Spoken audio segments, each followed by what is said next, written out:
Vamos a abrir la Biblia en el libro de San Lucas, capítulo 13. San Lucas, capítulo 13.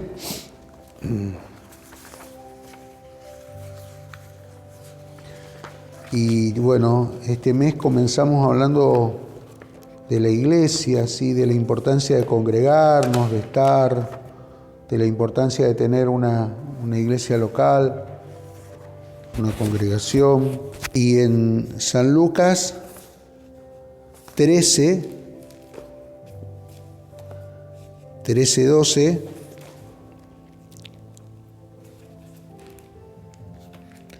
encontramos un relato en donde el Señor Jesús está en la iglesia, está en el culto, está en el templo, está en la congregación. San Lucas 13, versículo 12.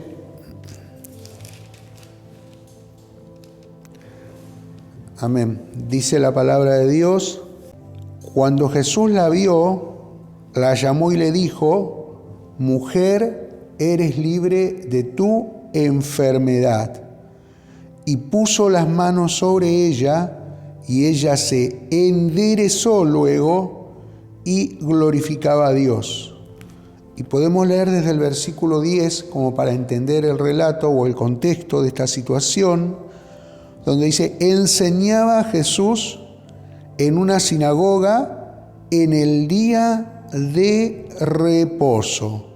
Y había allí una mujer que desde hacía 18 años tenía espíritu de enfermedad y andaba encorvada y en ninguna manera se podía enderezar. Y ahora de nuevo el versículo 12: cuando Jesús la vio, la llamó y le dijo: mujer, eres libre de tu enfermedad. Y ahora de nuevo el versículo 13: y puso las manos el Señor sobre esta mujer, y ella luego de esto se enderezó y glorificaba al Señor.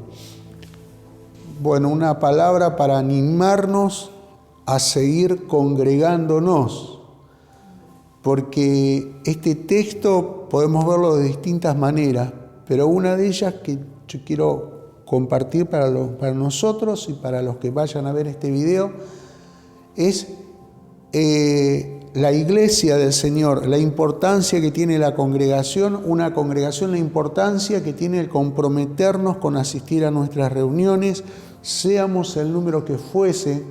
Siempre es importante y siempre trae resultados positivos obedecer al Señor.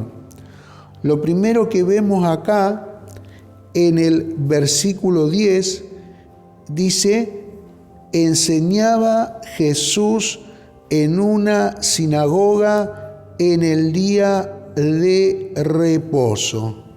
Primero vemos aquí a un Señor Jesús que asiste a la iglesia con todos los conocimientos que él tenía, con toda la unción que él tenía, con toda la actividad laboral, espiritual, ministerial, con toda la gente que le seguía, con todos los milagros que él había hecho, él asistía a la iglesia. Dice este texto que él ministraba, enseñaba, porque estaba en una sinagoga. La sinagoga es, podemos decir, el templo de los judíos, o el templo donde los judíos rendían o rinden, porque existen, ¿sí? Las sinagogas rinden culto a Dios. Uno. Pero la sinagoga también es el lugar donde los judíos y los que asisten interpretan las escrituras, o sea, la enseñanza de la Biblia. Jesús iba al lugar donde sabía que como congregación rendían culto al Padre. Y estaba en el lugar donde sabía que la gente que asistían, los hermanos, eran instruidos, ministrados y alimentados por la palabra de Dios. ¿Qué enseñanza podemos sacar de este primer punto? ¿Qué valor? Es que independientemente de las ocupaciones que tengamos en la semana, de las actividades que tengamos, de la fama o no fama, de los compromisos o no, siempre hay un momento donde debemos asistir a la iglesia, porque Jesús lo hacía, ¿sí? Jesús lo hacía. Y es importante destacar que había un día, el día de reposo. Para los judíos el día sábado, para nosotros en esta parte del continente el día domingo, para las iglesias, podemos decirlo de esta manera, hay un día. Dios nos da 7 días en la semana como para que de esos 7 días organicemos un día en especial para congregarnos. No hay distancia que nos impida asistir a la iglesia, no hay mayor compromiso que nos impida asistir a una reunión. Decía antes de empezar el servicio hoy, qué hermoso lugar que tenemos. Dios nos dio este lugar para que podamos venir aquí y rendirle culto a Él. El Señor sabía que el día de reposo tenía un compromiso. ¿Cuál era el compromiso? Asistir a la sinagoga. Y yo me pregunto y les pregunto a quienes estén mirando este video, ¿cuál es tu compromiso el día domingo? ¿Qué es lo más importante? El asado, la reunión en la familia, el hacer arreglos en la casa, el mirar programas favoritos de televisión. Está bueno eso, pero dentro de esos compromisos, el mayor tendría que ser con aquel que te da la vida, que te da la salud, que te da la familia, que te cuida, que nos cuida, ¿sí? Porque más allá de que todavía estemos en pandemia, podemos congregarnos. Vemos restaurantes abiertos, vemos que los cines de a poco se abren, vemos los teatros. Bueno, esto quiere decir de que hay una apertura y esa apertura también está en y hacia la iglesia. Así que para los hermanos que puedan estar mirando que hoy no pueden asistir, bueno, les animamos como hermanos en la fe y como pastores a no dejar de congregarse, como dice el libro de Hebreos, como algunos tienen por costumbre, que tengamos buenas costumbres, porque de eso se trata el mensaje del Evangelio. Número 1, vemos a un Jesús que asiste a la iglesia.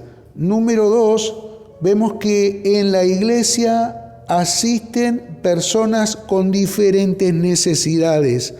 Dice el versículo 11, y había una mujer que desde hacía 18 años, una vida, tenía espíritu de enfermedad y andaba encorvada y en ninguna manera se podía enderezar. El texto cita la situación particular de una persona con una enfermedad muy fuerte, crónica podemos decir, porque hacía 18 años que estaba en esta situación. Y en la iglesia encontramos personas con diferentes situaciones, algunas sanas, otras enfermas, otras con hogares completos, otras con hogares parciales, algunas con trabajo, otras sin trabajo, algunas con un nivel social y económico determinado y otros con otro. ¿Qué quiere decir eso?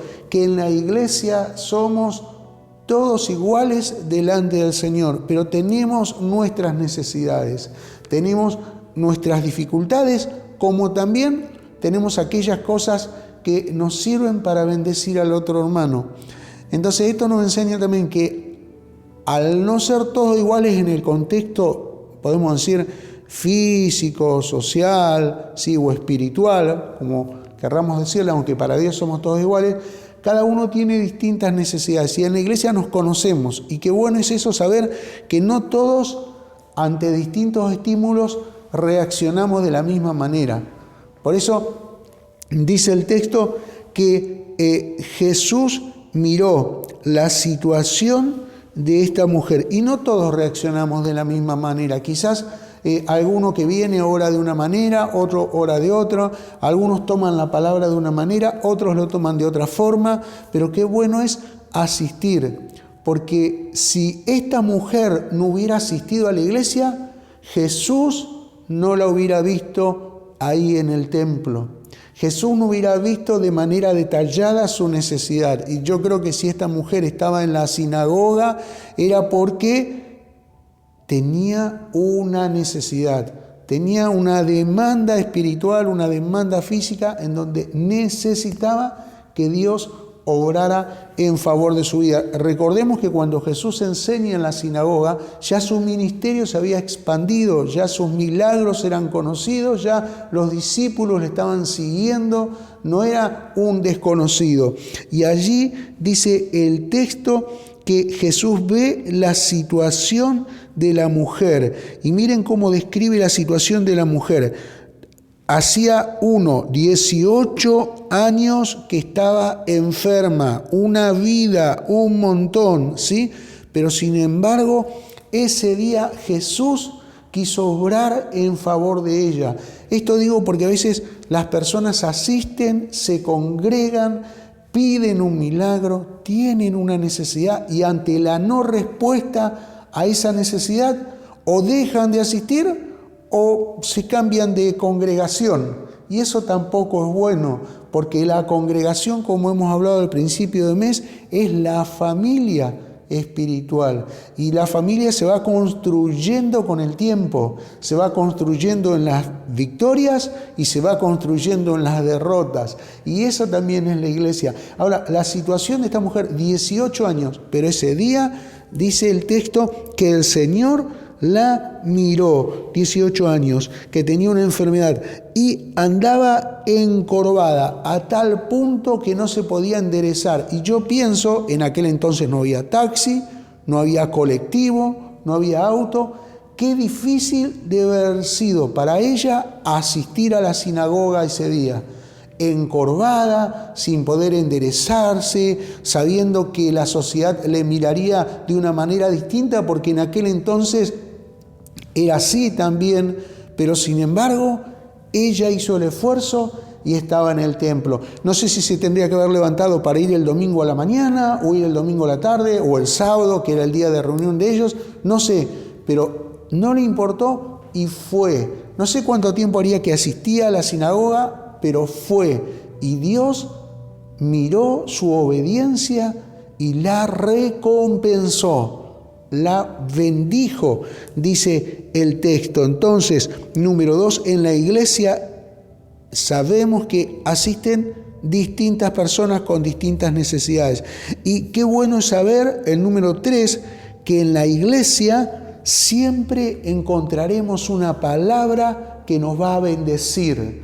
Y esa palabra tiene que ver con el mensaje. Es una palabra que nos va a bendecir. Hayan 2, hayan 3, hayan 10, hayan 100. Siempre Dios tiene una palabra para bendecirnos. Y como dije que somos personas con distintas necesidades, esa palabra va a corazones distintos y cada uno recibe la bendición de acuerdo a su necesidad. Dice el texto, versículo 12, cuando Jesús la vio, la llamó. Y ahí vino la palabra. La llamó y la palabra le dijo: mujer, vos sos libre. Hay siempre que nos congregamos una palabra de Dios para liberarnos de nuestra tristeza, de nuestra falta de esperanza, de nuestra falta de salud, de nuestra falta de dinero, de lo que sea. Siempre hay una palabra de Dios. Por eso cuando uno no puede asistir a la reunión, se está perdiendo esa palabra de Dios, esa palabra de Dios. A veces por problemas de salud, uno lo entiende, o de distancia, quizás muy pero muy lejos, pero siempre hay que tener en cuenta ese espíritu de deseo, de voluntad, de querer estar. Y en esta mañana Dios tiene esta palabra para bendecirnos. Y dice la Biblia que la palabra de Dios nunca vuelve vacía. Y esta palabra, yo creo, para nosotros y para los que están mirando también las imágenes, tiene que bendecir sus vidas. Hay una palabra de Dios, por eso no hay que perderse la reunión, ¿sí? Dice el texto, Él la ve, Él la llama para que le sirva y Él la libera, ¿sí? De toda enfermedad o de esta enfermedad. particularmente. Y yo quiero cerrar con esto, esta reflexión de hoy. ¿Dónde ocurrió esto? Este milagro ocurrió en una iglesia. Ocurrió en la sinagoga. ¿Cuándo ocurrió? El día de reposo, el día de reunión, el día que había que estar ahí para adorar y para bendecir a Dios. Y Dios la recompensó y le bendijo. Y pienso, ¿no? Y me pregunto cuántas cosas buenas pueden pasar en una reunión en una iglesia, cuántas bendiciones y cuántos se pierden de esas bendiciones por no tomar la decisión y no tener la voluntad de congregarse. Si recibiste a Jesús en tu corazón, si sentís que Dios te acompañó en esta vida, el deber de cada cristiano es congregarse y asistir a la casa del Señor, ¿sí? Vamos a orar. Padre, gracias por este día, por este momento. Nos bendecimos, nos entregamos una vez más en tus manos. Te damos gracias por la posibilidad de congregarnos y de recibir una palabra que nos renueve. Señor, para quienes están presentes y para quienes estén mirando estas imágenes, bendícelos en el nombre de Jesús y que puedan tomar la decisión de volver a tus caminos, porque estar en tus caminos es estar congregándose también. En el nombre de Jesús oramos por milagros, prodigios y señales, como dice la palabra de Dios, como este milagro que vimos en esta mujer. ¿Cuántos están necesitando un milagro en esta hora? Tu mano sea extendida en el nombre de Jesús y tu palabra llegue a cada vida. En el nombre del Padre, del Hijo y del Espíritu Santo. Amén.